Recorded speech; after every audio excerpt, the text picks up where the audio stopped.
अस्सलामु अलैकुम व्यूअर्स, ये है मलिक अली एकेडमी और आप देख रहे हैं learn SQL step by step video series. आज का लेसन शुरू करने से पहले मैं आपको ये बताना चाहता हूं कि जो सैंपल डेटाबेस इस वीडियो सीरीज में हम इस्तेमाल कर रहे हैं उसका डाउनलोडेबल लिंक डिस्क्रिप्शन में शेयर किया गया है। Learn SQL step by step video series का ये लेसन 1 है। इस लेसन में हम सैंपल डेटाबेस को डाउनलोड करना और उसको एसक्यूएल सर्वर में सेटअप करना सिखाएंगे ताकि आप हमारे साथ स्टेप बाय स्टेप तमाम लेसन्स में क्यूरीज रन कर सकें। तो जनाब शुरू करते हैं। सबसे पहले आप फाइल के डिस्क्रिप्शन में जाएंगे और वहां पे जो डाउनलोडेबल लिंक है उसको क्लिक करेंगे। ये देखें, ये इस फाइल का डाउनलोडेबल लिंक है, गूगल ड्राइव का ये लिंक है। आपने इसको क्लिक करना है।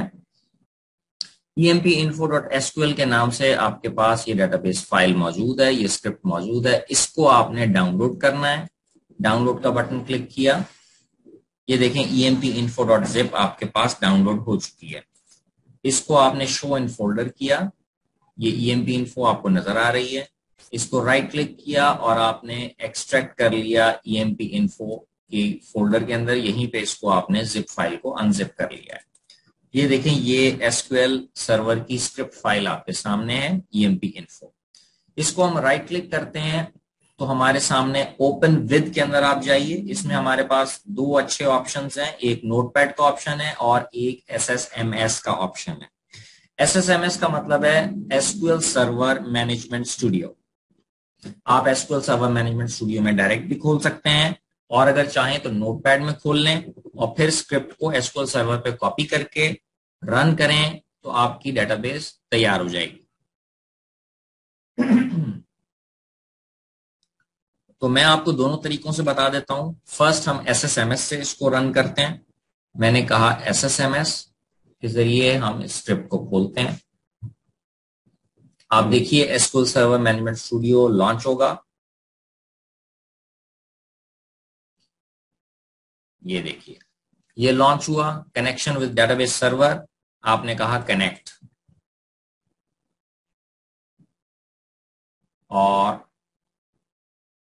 दूसरी बार फिर ये कह रहा है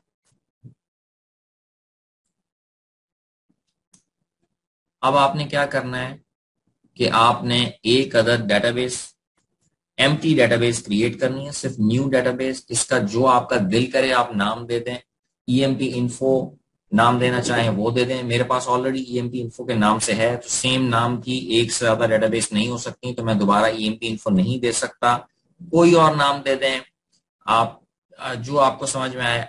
आप कहते हैं कि माय एसक्यूएल लेसन्स। ये डेटाबेस आपने बना दी, आपने कहा ओके। देखिए, माय एसक्यूएल लेसन्स के नाम से एक डेटाबेस क्रिएट हो गई है। और अब आपने क्या करना है कि इसमें कोई टेबल्स, यूजर डिफाइंड टेबल्स मौजूद नहीं है। अब आपने क्या करना है, ये देख रहे हैं आप, ये जो स्क्रिप्ट आपके सामने है, इस स्क्रिप्ट में आपने करना ये है, सबसे पहले ऊपर आपने जाना है, ये मेन्यू को देखना है। इसमें यहाँ मास्टर की फाइल सिलेक्ट हुई हुई है। आपने मास्टर के बजाय माई एसक्यूएल लेसन्स को सिलेक्ट करना है। यहाँ पे आ रहा होगा माई एसक्यूएल लेसन्स। ये देखिए माई एसक्यूएल लेसन्स। आपने माई एसक्यूएल लेसन्स को सिलेक्ट किया और ये जो शुरू की दो लाइंस हैं इनको आप रिमूव कर दें।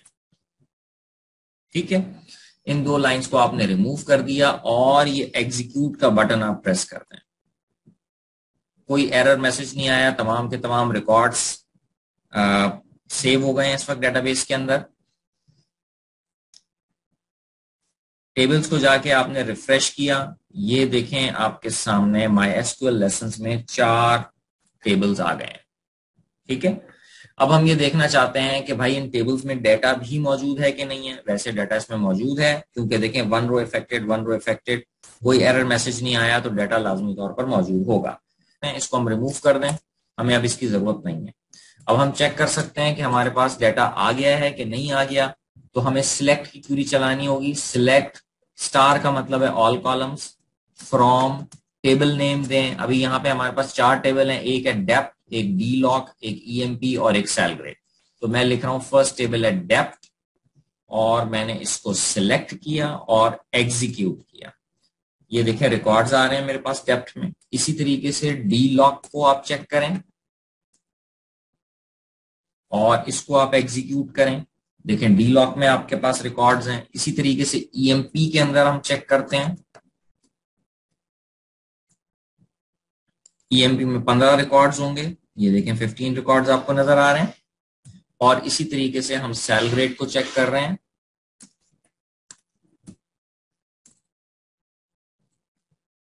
और एग्जीक्यूट करेंगे तो ये देखें सेल ग्रेड के अंदर भी हमारे पास रिकॉर्ड्स आ गए। इसका मतलब यह है कि हमारी डेटाबेस बिल्कुल सेटअप हो चुकी है और हम फॉलोइंग जो लेसन्स हैं उनको एग्जीक्यूट करने के लिए पूरी तरह से अब तैयार है। अच्छा, अब हम दूसरा तरीका देखते हैं नोटपैड के जरिए डेटाबेस को कैसे सेटअप कर सकते हैं। ये देखें ईएमपी इन्फो की हम फोल्डर में गए, ये स्क्रिप्ट फाइल है, इसको हमने राइट क्लिक किया और एडिट में गए या ओपन विद हमने कहा नोटपैड। पहले हमने एसक्यूएल सर्वर मैनेजमेंट स्टूडियो में ओपन किया था, अब हम इसको नोटपैड में ओपन करेंगे। नोटपैड में ओपन किया, देखें ये स्क्रिप्ट फाइल आपके पास ओपन हो गई है। आपने इस स्क्रिप्ट फाइल को कंट्रोल ए किया ताकि तमाम का तमाम सिलेक्ट हो जाए और तमाम का तमाम आप कॉपी कर लें। कॉपी की ये कमांड है, आपने कहा कंट्रोल सी से भी आप कर सकते हैं या कॉपी मेन्यू से भी आप कर सकते हैं। ठीक है, ये कॉपी कर लिया। अब हमें एसक्यूएल सर्वर खोलना है सबसे पहले। तो एसक्यूएल सर्वर मैनेजमेंट स्टूडियो को आपने क्लिक किया,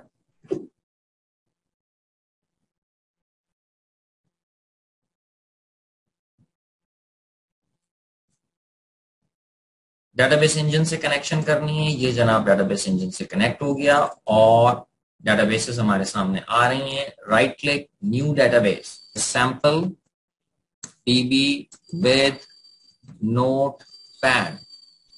हमने सैंपल डीबी विद नोटपैड इसका नाम रखा और ओके कर दिया। ये देखें सैंपल डीबी विद नोटपैड मेरे पास आ चुकी है। अब मैंने क्या किया, मैंने न्यू क्यूरी विंडो खोली, ये क्यूरी विंडो आ गई। यहां पे मैंने इंश्योर किया है कि sample dB with notepad selected हो मेन्यू के अंदर, और जो मैंने कॉपी किया हुआ था उसको मैंने यहाँ पे पेस्ट कर दिया। ये देखें सारे का सारा स्क्रिप्ट यहाँ पे पेस्ट हो चुका है। शुरू की ये जो 2 लाइंस हैं इनको आप डिलीट कर दीजिए अगेन, और ये आपने एग्जीक्यूट कर दिया। ये देखें एग्जीक्यूट हो गया है, किसी किस्म का कोई एरर मैसेज नहीं आया है।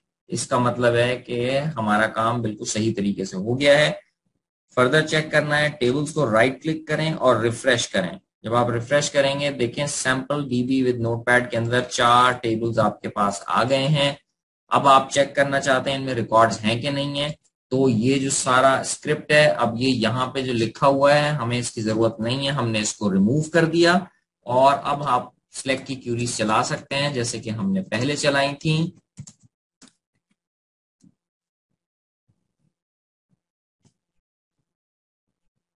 एग्जीक्यूट, ये देखें ये एग्जीक्यूट हो गया।